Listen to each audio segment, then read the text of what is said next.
camera view is. Yeah.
Right, thank you.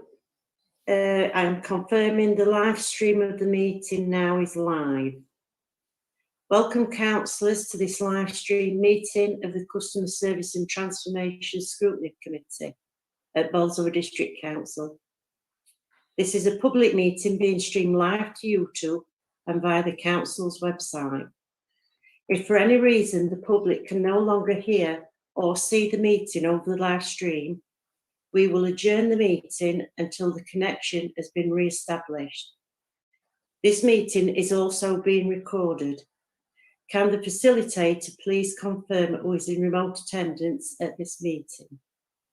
Yeah, thank you, Chair. In remote attendance at this meeting is, I'll go through the members who are in attendance remotely, and I'll ask each remote member to, when I say their name, tell me the ward that they represent and confirm that they can see and hear me as well. First of all, Councillor Rose Bowler. Councillor Rose Bowler, Bolsover South Ward, I can see and hear. Councillor Jane Bryson. Councillor Jane Bryson, South Normanton West Ward, I can see and hear. Thank you. Councillor Andrew Josbury. Councillor Andrew Josbury, South Normanton East, I can see and hear you. Thank you. Councillor Anne Clark. Councillor Anne Clark, Bolsover East Ward, and yes, I can see and hear you. Councillor Tricia Clough.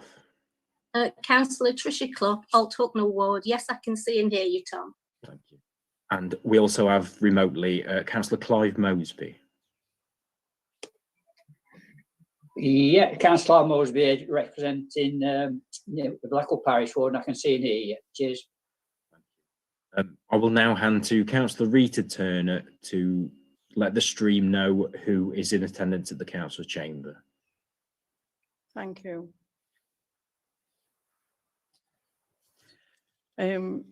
Councillor Ray Heffer.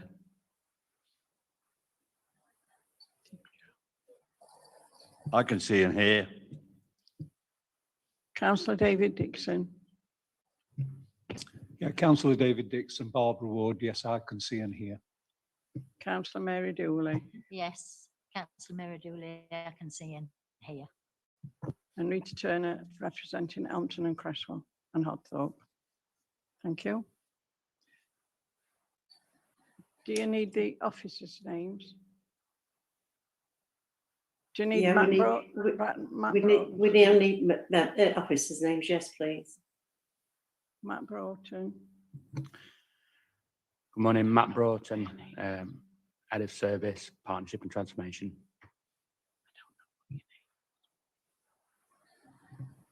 Leslie Botham, Customer Services Manager for Bolsover. Lisa Reeves, Contact Centre Manager for Bolsover and South Normanton. That's all of them, thank you. Right. Thank you. I will ask the facilitator to explain some of the procedures for the meeting now. Over to you, Tom.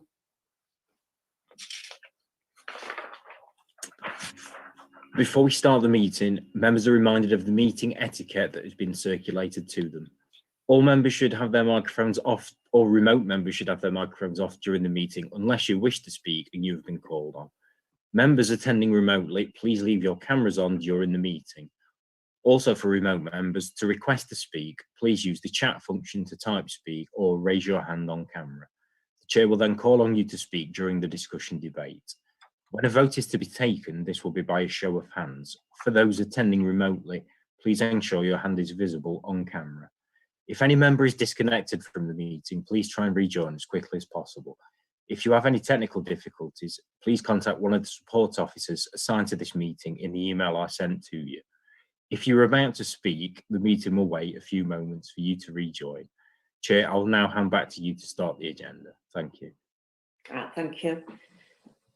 I will now begin the agenda. Item 1, apologies for absence. Do we have any apologies? I've not received any, Chair. I received one from Alan Bailey. Noted, Chair. Right, is there any more apologies from members, please? No. Right. Let's see. Right, we'll move on to agenda item 2, then urgent items. I've not been advised of any urgent items for today's meeting. So we'll move on to item 3, declarations of interest. Are there any declarations of interest members wish to make? Could I ask the facilitator to confirm any members wishing to speak? Nobody remotely, Chair. Right, thank you.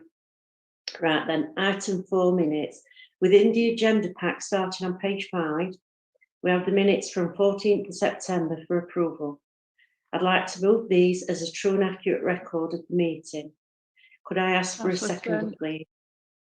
Councillor Turner, second. Thank you. Are all members in favour of this? Could you raise your hands, please? All in favour remotely, Chair, and in the chamber as well. Right, that's lovely, thank you.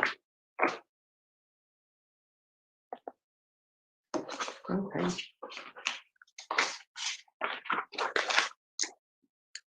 Right, agenda item 5, then list of key decisions. The most current version can be found on page 12 of the agenda pack. Could I ask the scrutiny officers to brief members on the report, please? Thank you, Chair. If I could ask members to turn on to page 15, that's where the main list of agenda items starts for the forthcoming exec. There were only 4 items within this publication. The proposed structure planning policy team, which we've discussed previously, which is a result of the recent restructuring. There's a report in relation to Plesley Vale site with culverts remedial works. Both of those are due to go to October executive. A final one for October executive is the business retention scheme, which again has been discussed previously, particularly by growth scrutiny. And finally, scheduled for November executive is the environmental health service review. This is part of the follow-on from work previously done by committee looking at the service, and we're due to have a further update to committee in December following that report to executive.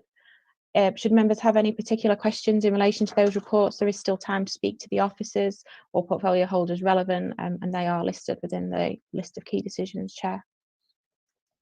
Right, thank you. Do members have any questions or observations?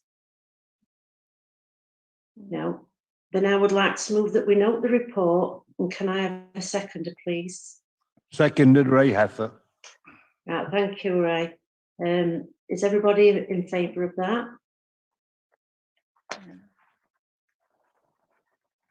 It's everybody, Chair. Right, thank you, Tom. Right, agenda item 6, review of standards committee operational review, post scrutiny monitoring, final report. We will now consider the final monitoring report from the review of standards committee, completed back in the 2018-19 municipal year.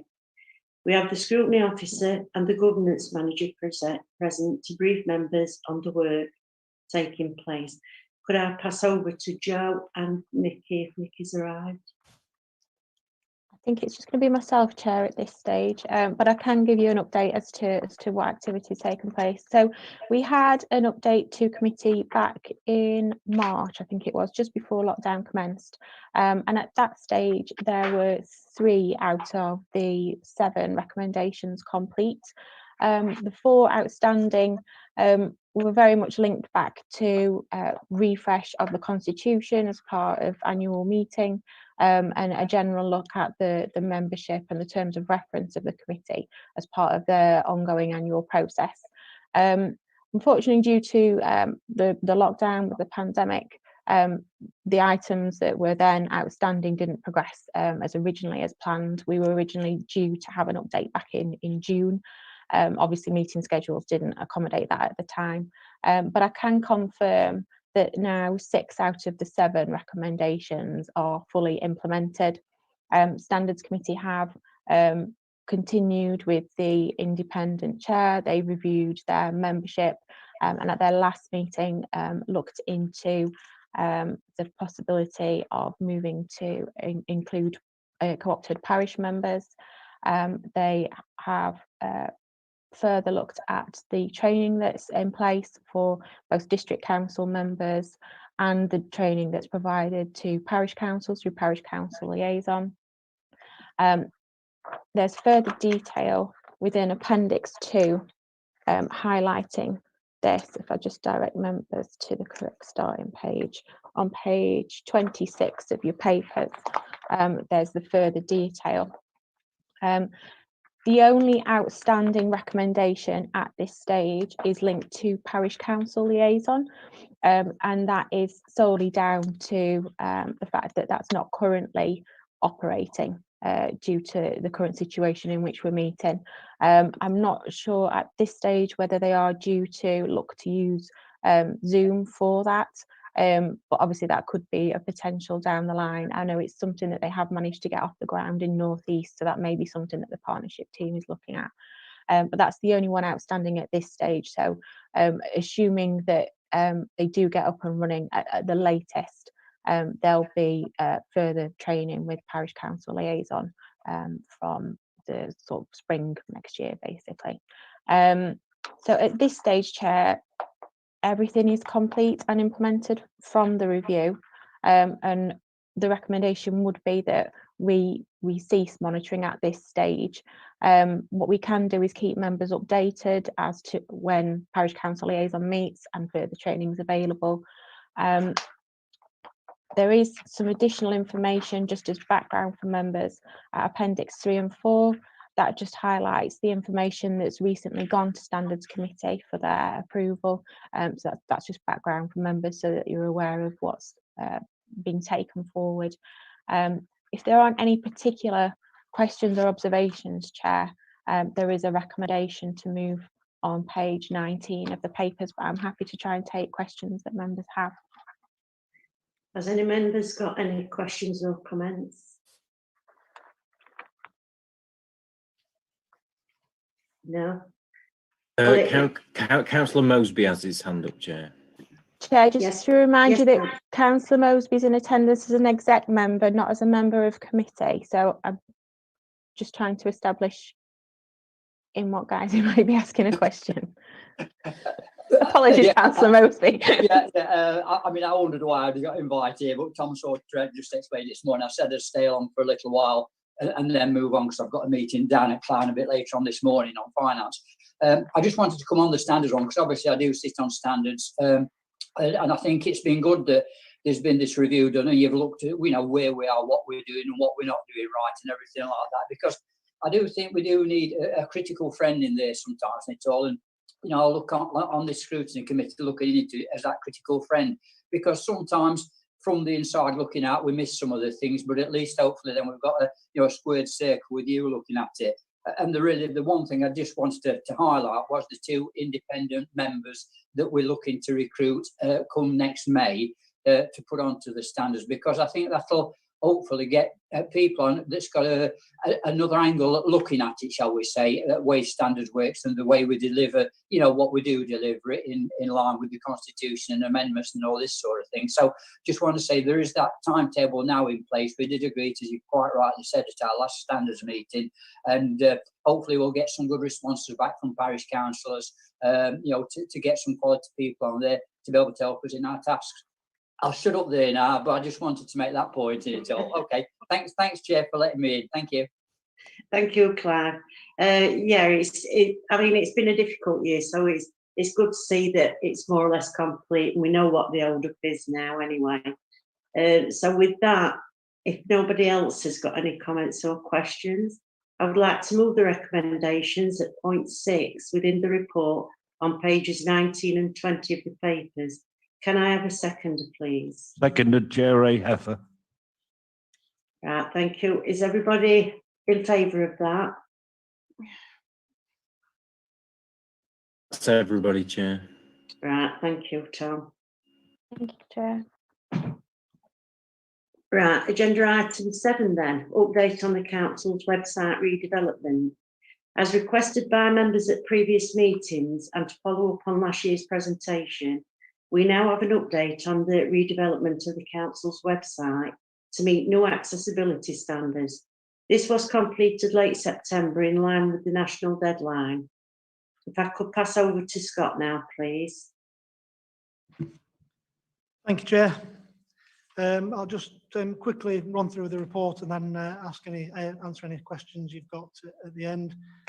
As Rosa said, we reviewed the council website in 2019. Basically, there's a couple of reasons. You struggled to find the information you needed on the old website, and it wasn't mobile friendly. So we did a lot of research, a lot of investigation into the sort of best practice and what worked on other sites. And we decided to come up with an A to Z structure. Rather than having specific headings or titles, we come up with an A to Z and a big search bar across the front of the homepage where if you're looking for, I don't know, planning, you could just type in planning in the search and it will bring up that information for you. Or you click on P and it brings up planning. So rather than having to go in something like residence or business, it was a lot simpler and easier for people to find the information that they wanted. We launched the new website, I think it was around about the 18th of September, to coincide with the new accessibility guidelines that needed to be in place by the 23rd of September. There are a number of sort of key features that I just want to highlight. As I've said, it is mobile device friendly. So it is designed specifically for a mobile rather than a PC, because statistics bear out that most people now either look at the council website on a mobile device or an iPod or something like that rather than a PC.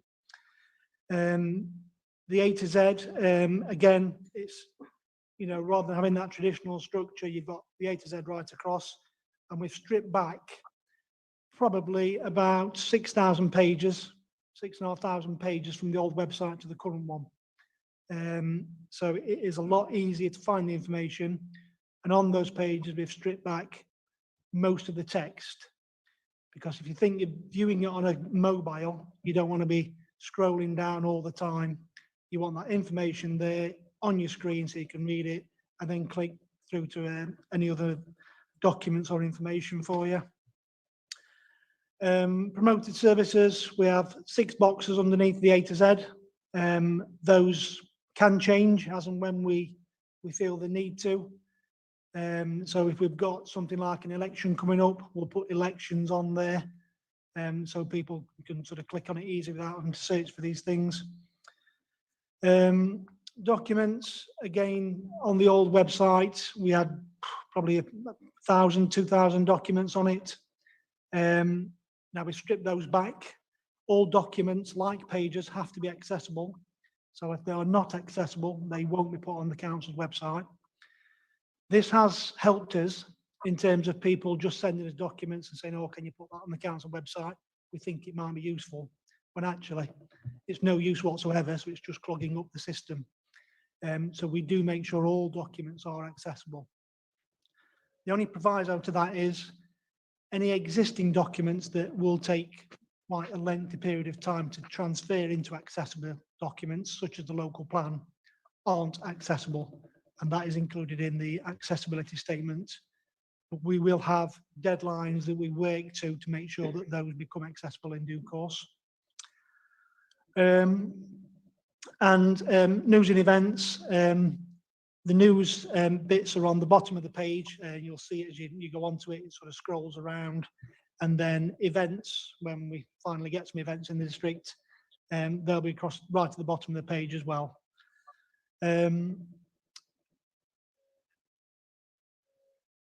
As I said, the new regulations for accessibility came in on the 23rd of September.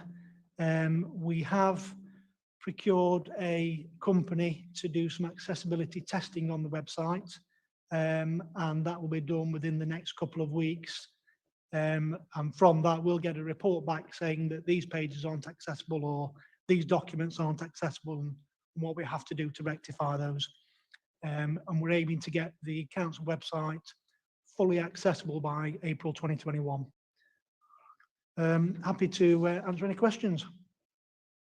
Thank you, Scott. Has anybody got any comments or questions? Councillor Dixon. Councillor Dixon? Yeah.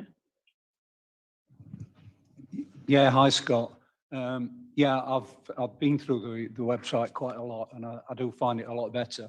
However, there's one area which I think once you drill down into planning, I really find planning is quite a difficult area to manoeuvre in, because there's nothing changed on planning at all.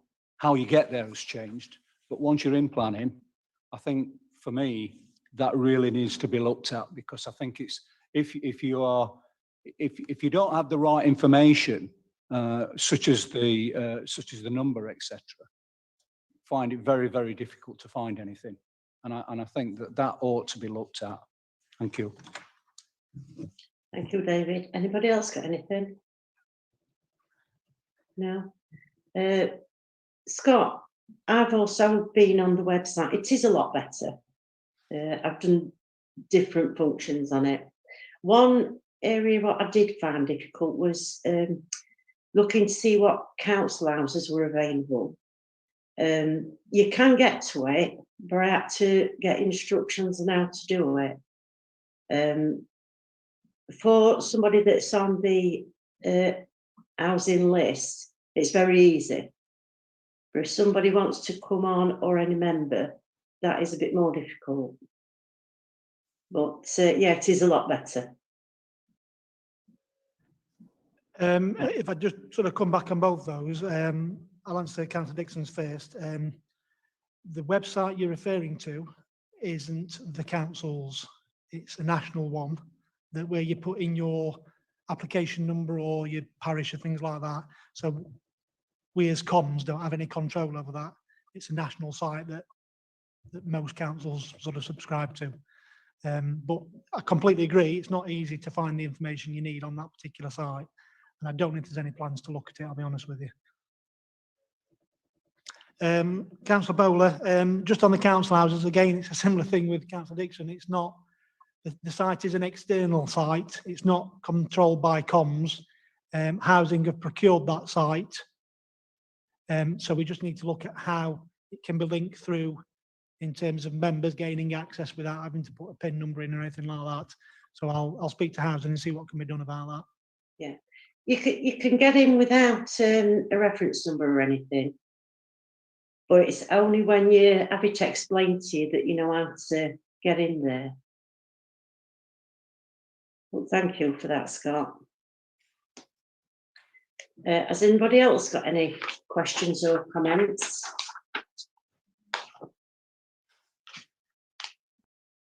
If not, then yes, Joanne.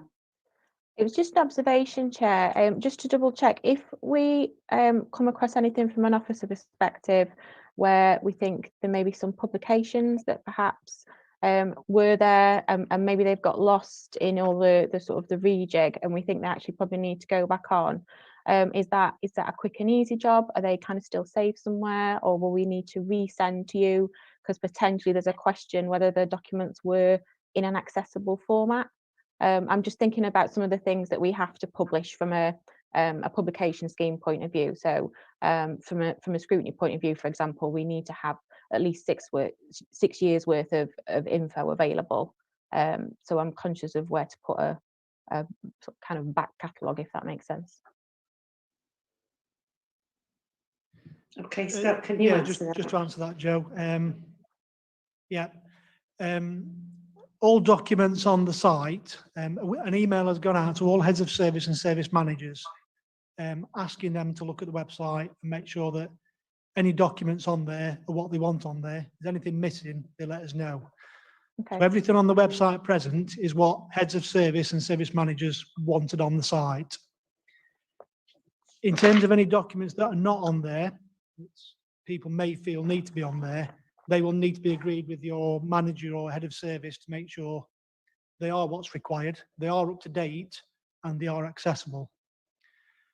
In terms of the 6 years worth of scrutiny information, that would need to be put on the committee's website, the modern.gov one, and not the council's. Okay. Thank you. Okay. Thanks, Is Chair. everybody happy Move with the that? recommendation, Chair. Oh, sorry. I would move the recommendation, Rose, on page 51. Right. Thank you, Ray. I'll second that. Is everybody in favour?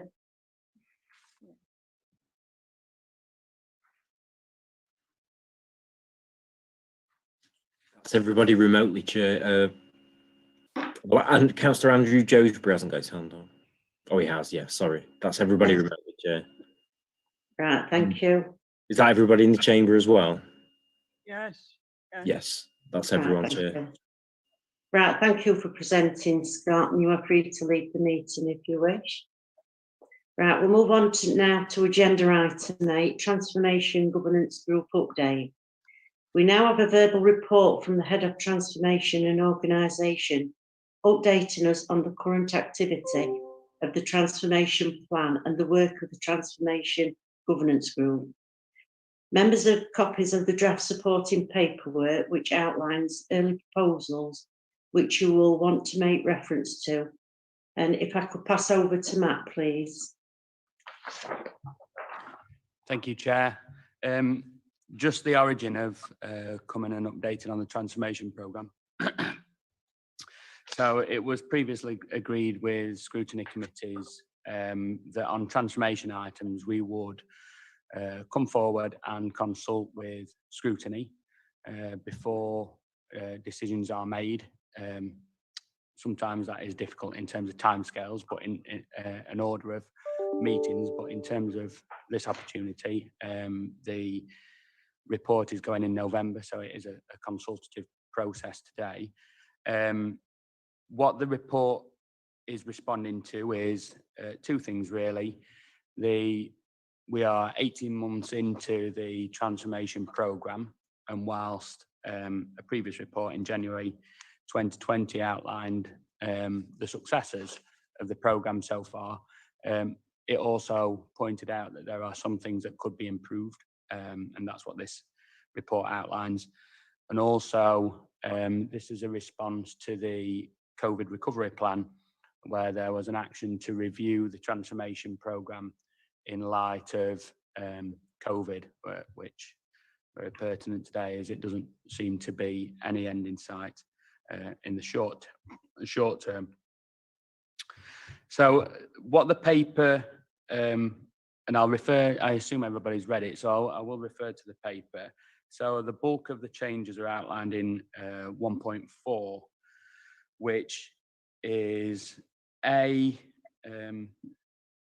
too much bureaucracy in the programme, really, too much monitoring, too much governance, and that was created through two things. One is an open call for projects and how we handled projects, and the need to properly assess and address each of those project ideas, turn them into projects where they are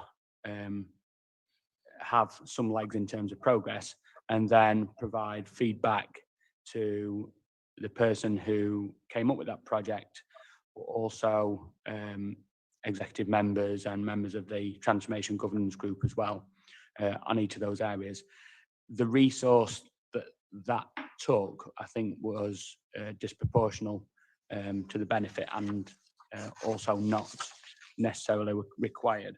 So what is proposed is that the transformation structure turns into a single governance group, transformation governance group, an oversight, which is overviewing the transformation targets and the strategic projects outlined in the report, and that we stop the open call for projects and consult with staff and members on specific issues. And a recent example of that is working from home, where we've to date done 2 staff surveys on a specific issue that we need to mould as an organisation into how we're going to continue to work in whatever working arrangements we have in the future.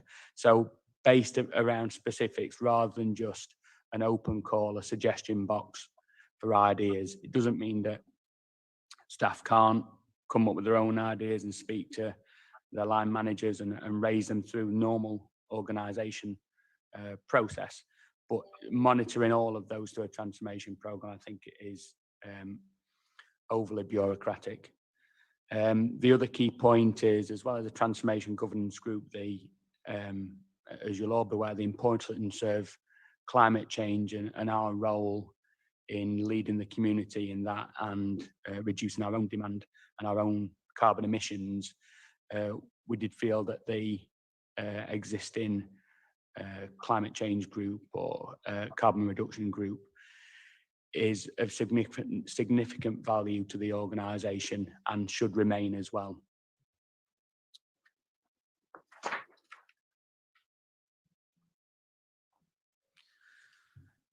Measuring the financial savings now,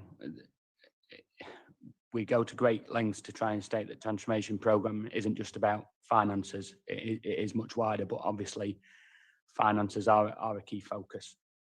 And what we've learned through the transformation program in monitoring the projects is that finance are much better placed to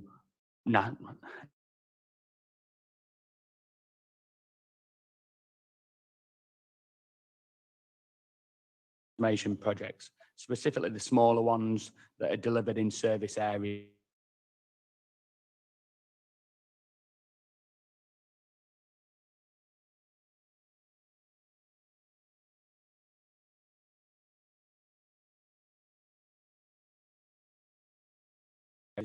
Just on strategic projects.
Agile work, and I think the best phrase This is, meeting is being recorded. Work being something that you do rather than a place that you go. And I think we all have in the past referred to work as a place that we go rather than actually the work that we do. And if that's summarises what agile working is,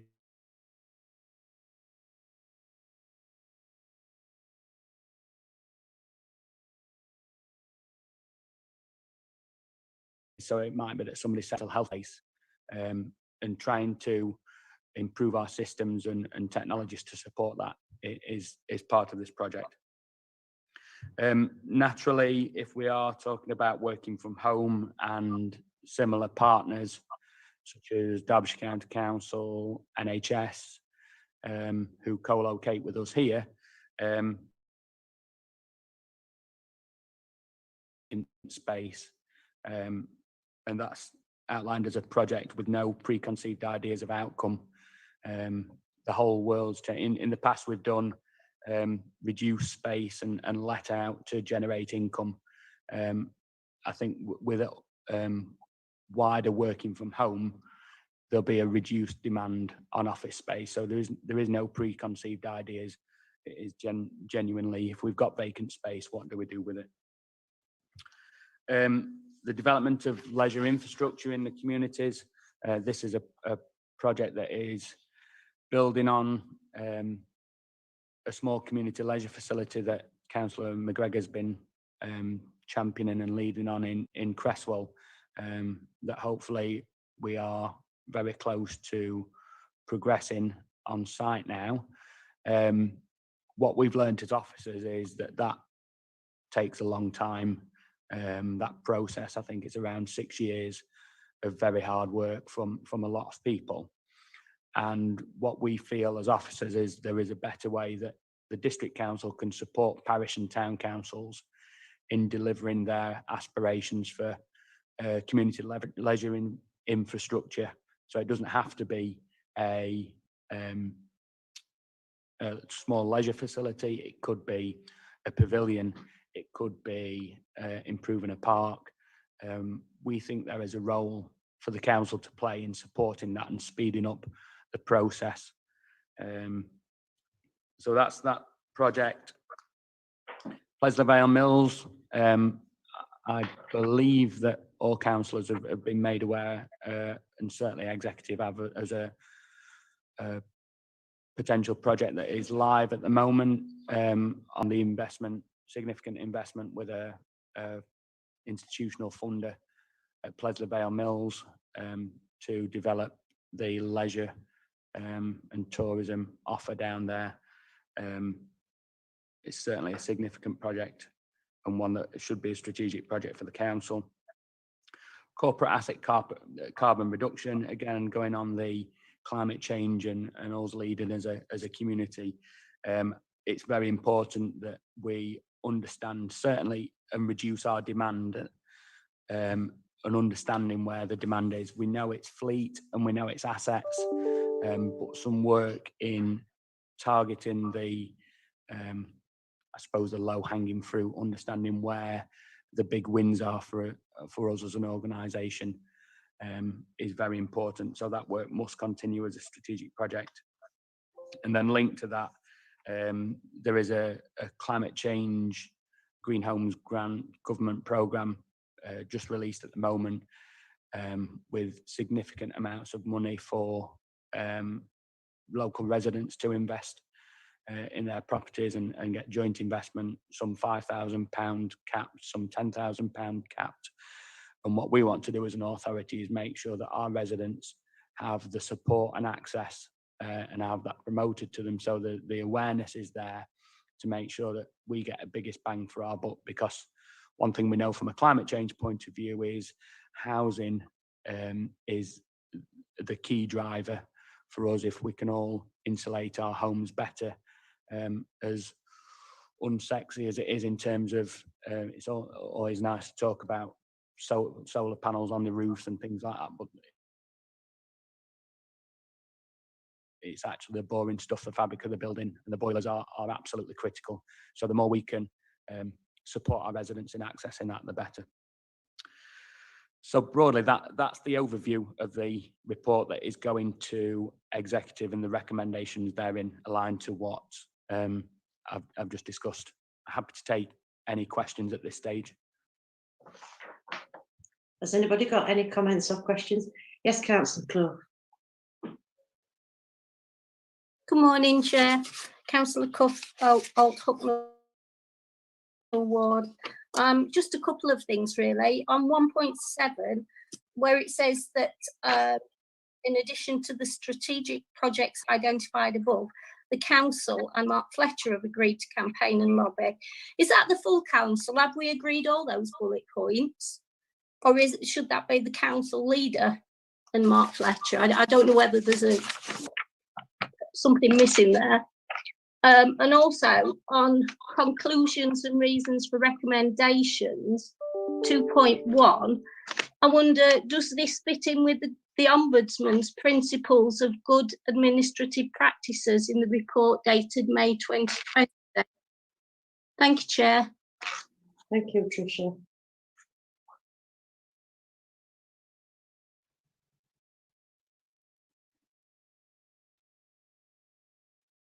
Nat, can you come in on that one?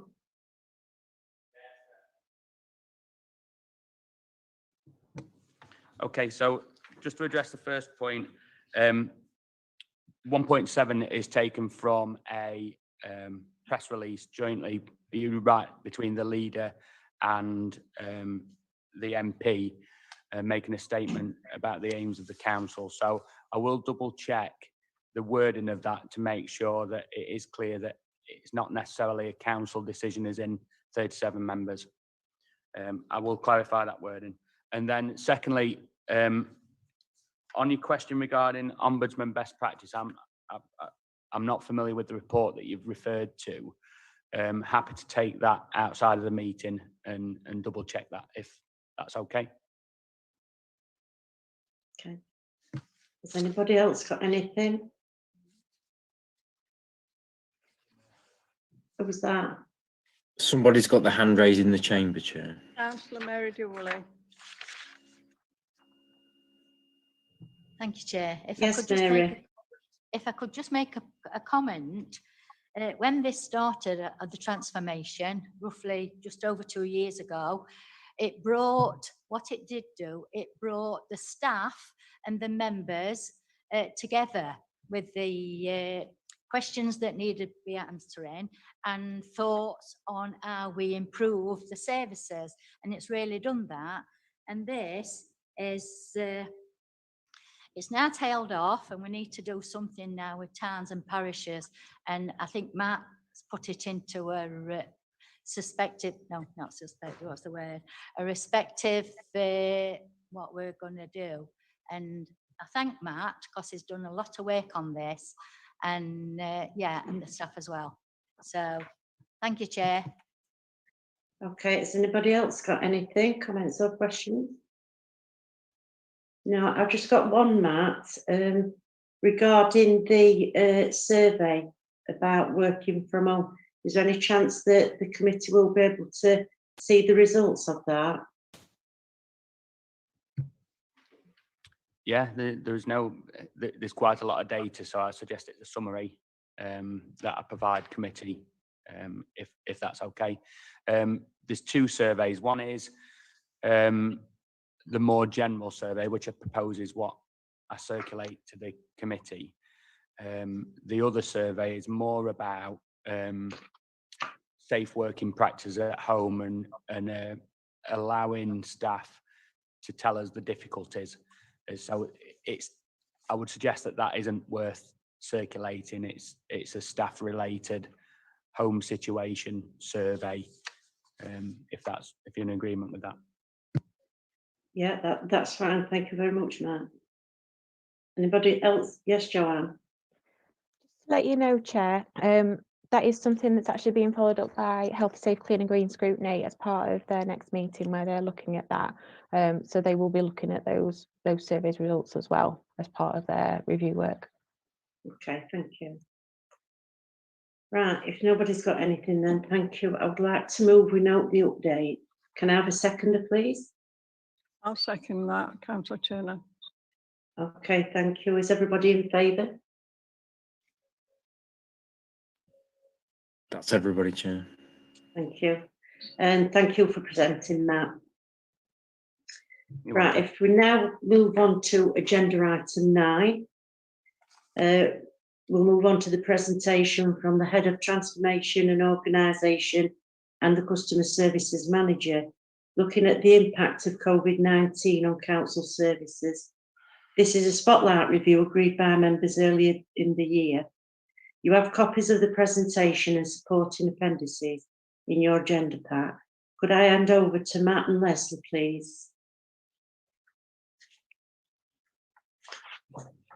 Thank you, Chair. Morning, councillors. It's just a presentation and overview on how customer service team contact centres dealt with the impact of COVID-19 and access to our contact centres. So hopefully I've covered the initial actions, what we did at the beginning, our support with the community support and delivering that throughout the district, impact on staff and staffing levels, any financial impact, channel shift, what we experienced, and possible contingency plans for the future. So initial actions that we took, first slide, Tom. Initial actions that we took from the 24th of March, the contact centres over all sites were closed, all front-facing services, including face-to-face reception, our meet and greet service here, and the payment kiosks. Telephones, web chat, email and online contact remained available as the main contact channel between 9 and 5 o'clock. We did display posters on the front doors of each contact centre, giving public advice how to access services, i.e. online, fully advertising the self-service option, make a payment.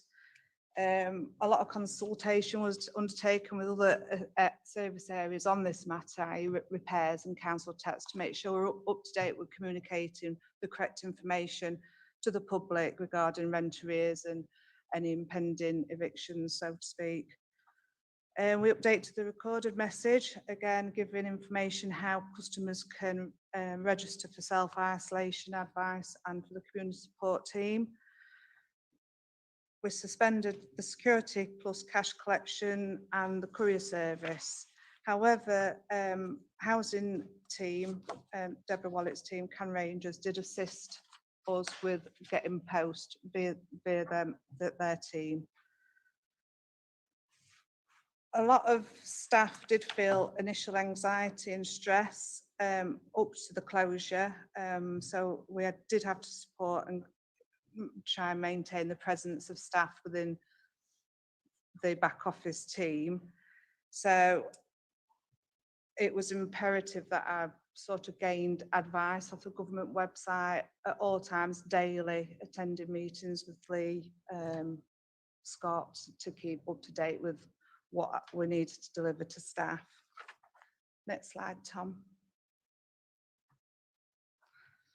So yeah, as I've just said, individual staffing needs had to be addressed because each person had their own personal issues, childcare matters, self-isolating, and we had a number of staff that were actually shielding for health conditions themselves. Again, communication and consultation was imperative with HR. Next slide. These are just a couple of pictures on what the contact centres looked at the beginning and continue to look like. Next slide, Tom.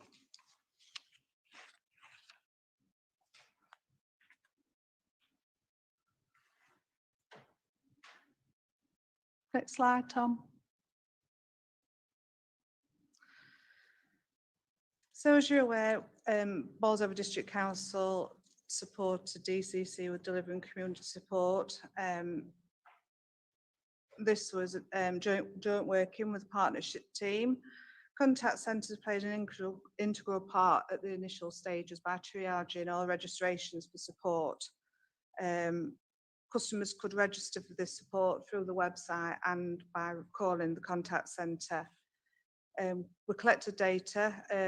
Initially wanted to see where the spikes of CV was throughout the district, and also to be able to pass that information on to service areas what we're still doing home visits, so repairs operatives, that they was aware that people were self-isolating within those premises.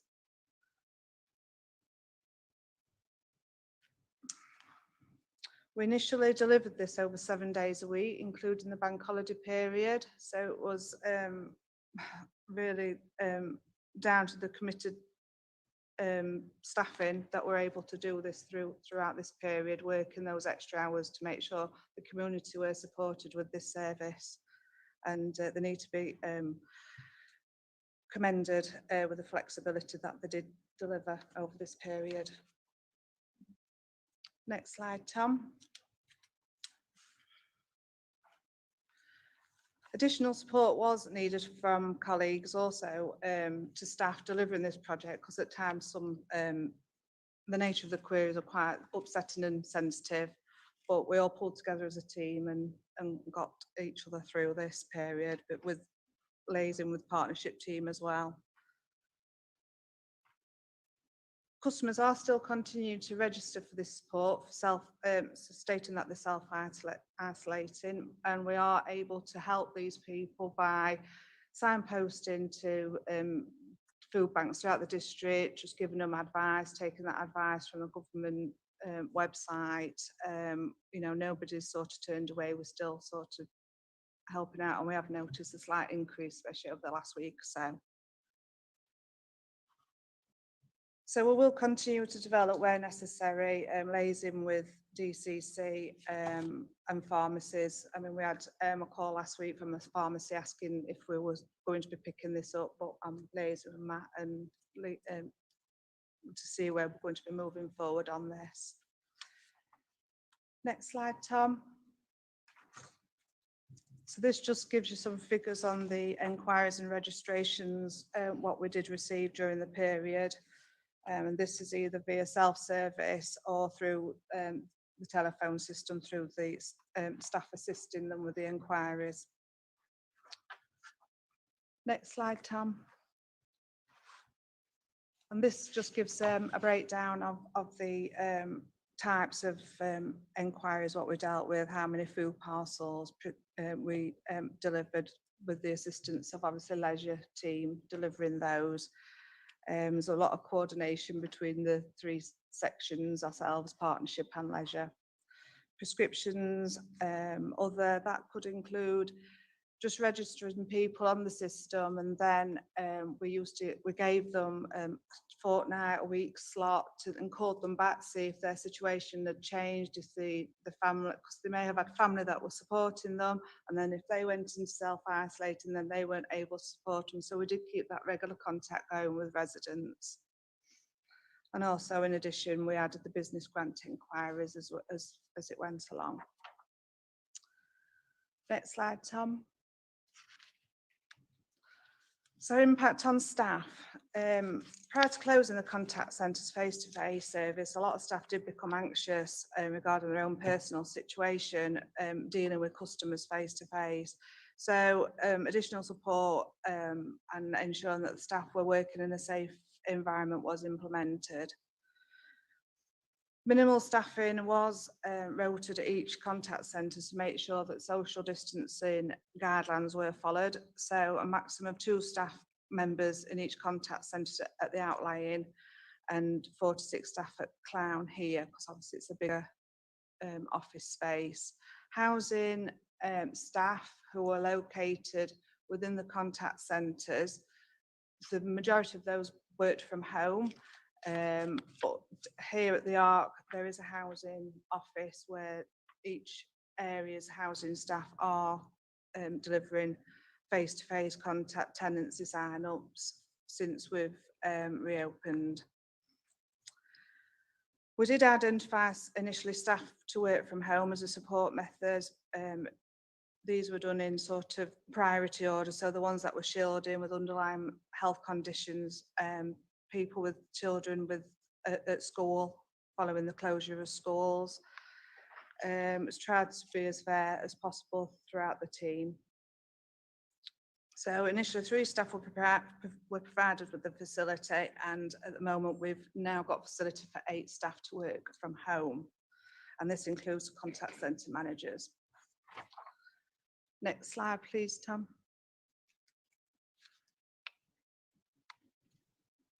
So again, the rota was constantly adjusted because changes were coming through daily from each personal individual needs for childcare provision and also underlying health conditions. It was imperative that we kept up weekly contact with staff who were working from home, so they kept in the loop with information and guidance, and also as a support, because of wellness and mental health throughout this situation was quite paramount with a lot of staff. However, short-term sickness was recorded, really minimal over this period. But again, initial concerns raised by the team, loss of annual leave, childcare provisions withdrawn and potential loss of pay, anxiety and stress was shown from staff. Support from management team was given and fair approach maintained, but we also had to embed the fact that they are key workers and it's a priority service that we must deliver to the community. Next slide, Tom. Financial impact. I mean, we're obviously not a revenue gaining service, but it was paramount that the loss of revenue being collected through the payment kiosks was a loss, but we did, where possible, promote direct debit uptake, customer advisable proactive with promoting online payment methods and the automated telephone facility. We did have to use additional overtime over this period just to keep the service running and also to deliver the community support service. I mean, additional financial impact was publicity, PPE, ICT, but we obviously got an additional budget for that through business continuity.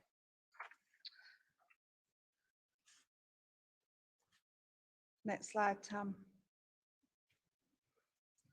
So channel shift, yes, it was very apparent that the method of contact did shift to a more online functionality, in particular web chat.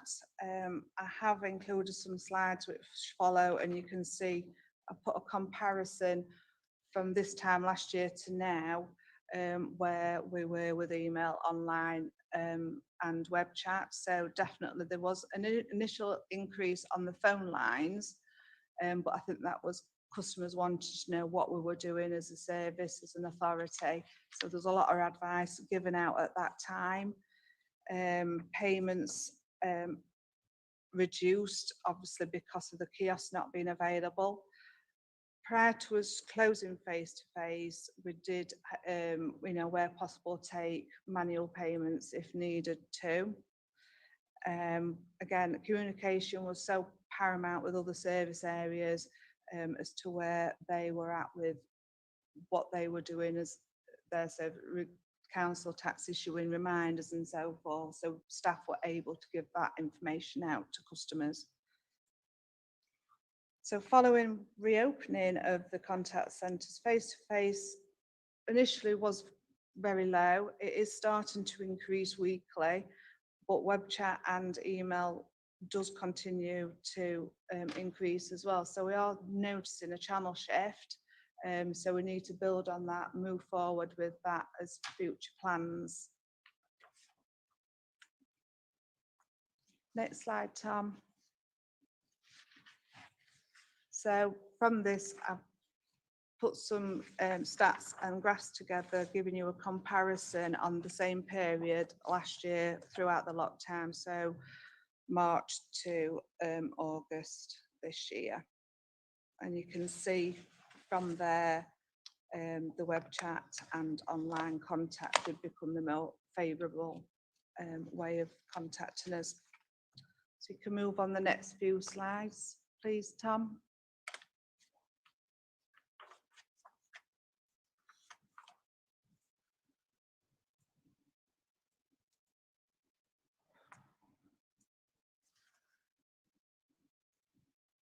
Thank you. So contingency plan, what would we do the same again? Well, we reopened face-to-face services on the 15th of June. We didn't open 9 till 5. What we agreed was we'd open 9 till 4:30, and this was just to allow sanitising of the area and cleaning of equipment and just giving staff that catch-up time. Full PE was issued to staff, visors, masks, sanitising gels and wipes, and this was both for staff and customers face-to-face out in the reception areas, on the meet and greet area and on the digital online area. Risk assessments were carried out prior to reopening, and I did these myself with a member from Health and Safety and Property Services. Whilst at each contact centre, we did involve staff and consulted with them to make sure that they were happy with what was being decided. Obviously, the duty of care is to them as you know, well as the public. So advisory notes were printed, and this just advised customers on what to expect when they walked into the reception area. We were only allowing 2 members of the public, 1 to use the kiosk and 1 to be served on the reception. Prior to also opening, we also needed to bring more staff back in from working from home, and we did have some staff with a lot of anxieties about this. So to help them, I went round and videoed the contact centre, the back office, just to show what we'd done to try and alleviate any fears that they may have. Next slide, please, Tom. So the courier service did resume only to 3 days a week, but what we did, we implemented where we could, we monitored what information was coming manually through the courier, as in paper, and thought, well, this could be scanned and utilise that as a method rather than having the service back 5 days a week, and it just seemed to be working that way. We are looking to install a Zoom facility in the interview rooms at the contact centres over 4 sites. Some customers do want that face-to-face interaction with a revenues officer to discuss intricate details of their accounts, and that's something we are looking to do in the future. The online digital access area was made available. That wasn't initially, but we were getting requests for people to come and view plans and maps and land charges facilities. Again, PPE and sanitising equipment was made available, and it's only here, and there's only 2 PCs rather than the 3 that are available. During the first few weeks of reopening, staff were available floor walking to help members of the public accessing the reception area, advising what they could and what was expected. So customers were queuing outside, and there was signage explaining this as well. The staff that were floor walking were proactive with promoting online channels as well. Every opportunity we can get. So again, in the future, we're looking to install a multi-channel system, and this will help us with managing and reporting on the online contact web chat facility. Consideration for the future, if this happened again, I know today we might get another announcement, but you know, we could look at reducing the hours rather than shutting it all together. Maybe just keep one site open for payments and initiate an appointment only access. That's it from me. If you've got any questions, happy to answer them. Okay. Has anybody got any comments or questions? Yes, Tricia. Thank you, Chair. My question relates to something that's come in more recently. Do we now have the official NHS QR code at all those over district council sites, and that it's clearly marked for people to be able to go to them? Thank you for that. No, we don't within contact centres. Following the government guidance, it was only for hospitality and leisure facilities. So I know it seems a bit crazy at the moment, but from the entering our bit here at the Arc, they don't need to scan a QR code, but once they get into the leisure bit, they do. But at contact centres, outlying officers, no, that's not in place. But is it in the leisure centre then? It is, yeah. Thank you.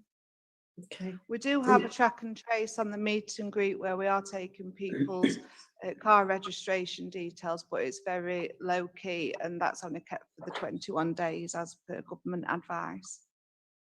Okay. Is anybody else?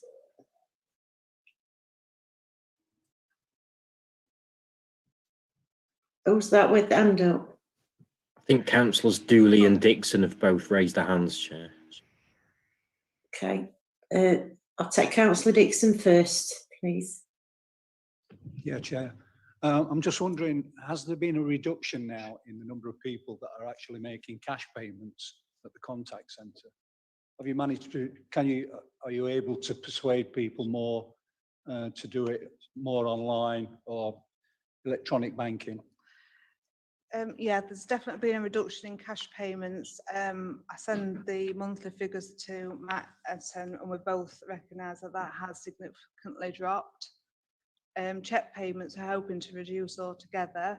Whilst we were in lockdown and we wasn't getting any Security Plus collections for cheques, we were actually taking those down to the post office. So people who were depositing cheques to the post office, at least they were getting transacted via that way. But yes, there has been a drop in payments through the kiosks.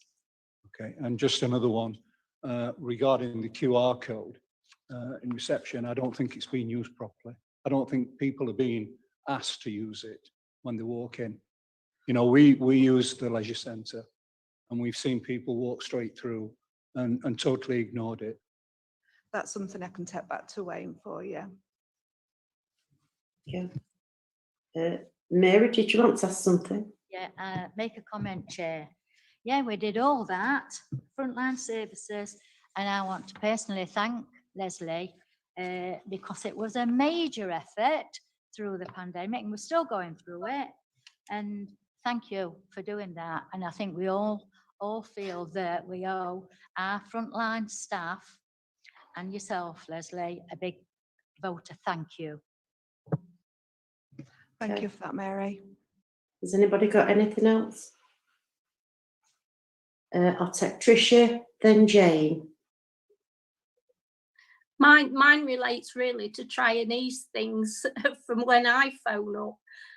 We've had so many staff changes, Chair, and it would be so useful, and I know I've asked this in other committees, that we really do need an update of staff changes and the structure of a structure chart showing who's within each department.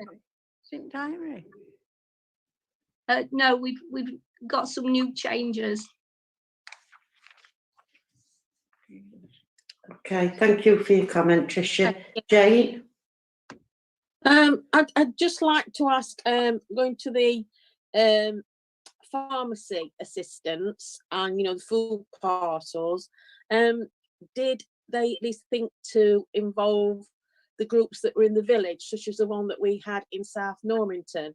We had a group which I was part of, and we did a lot of pharmacy collections and food parcels. I just wondered if she'd thought to liaise with them if needed.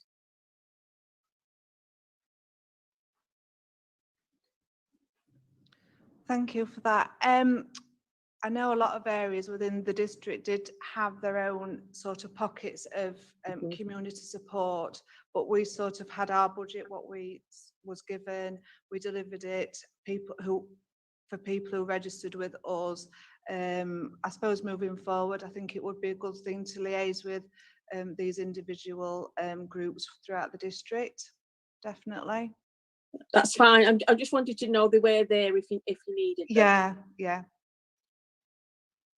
Okay, has anybody else got anything? Councillor Dixon. Yes, Councillor Dixon.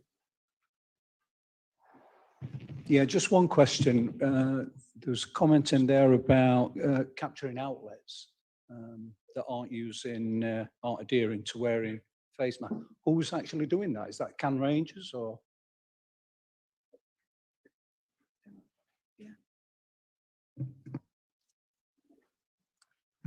Could you just clarify that quite where? So contact centre. It talks about capturing outlets not adhering to wearing face masks. So that reporting within, yeah. So people ring the contact centre and report the business they suspect isn't adhering to guidance, and then we push that through to environmental health. Oh, okay, right. Thank you. Okay. Well, that's one question cleared up for me. That's what I got, David. But the other one is, now I was reading over I think it was yesterday, the cases in Bolsover were now over 600. Can you tell me what comparison this is to the peak of wave 1? Where are we at? I'll take that one, Chair, if that's okay. In terms of direct comparisons, I haven't got the stats with me, I apologise. But where we are in terms of Derbyshire at the moment, Bolsover district is relatively low in terms of cases per 100,000. However, as you'll no doubt pick up from the media, across the country that is on the rise. And it is also on the rise in Bolsover district. However, we're starting from a low base.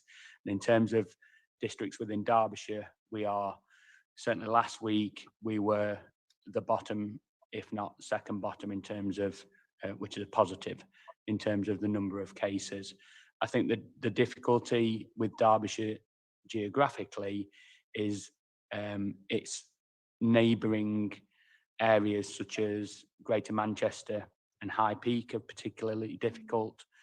Sheffield and some parts of North East Derbyshire are particularly difficult, and Nottinghamshire and Erewash is particularly difficult. So those areas have got cases per 100,000 in three figures, certainly 300-ish per 100,000.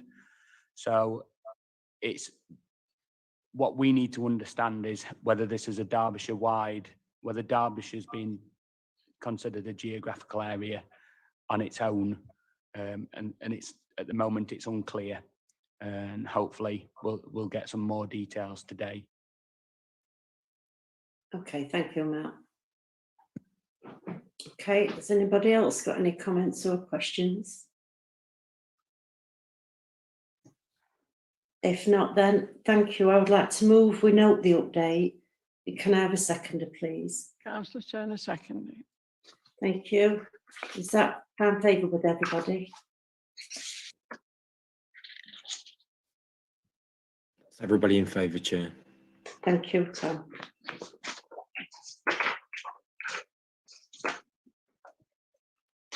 And Councillor Ann Clark just voted in favour as well. She didn't have a camera on, Chair. Okay, thank you. Right, thank you for presenting that. It was very interesting, and you're now both free to leave the meeting.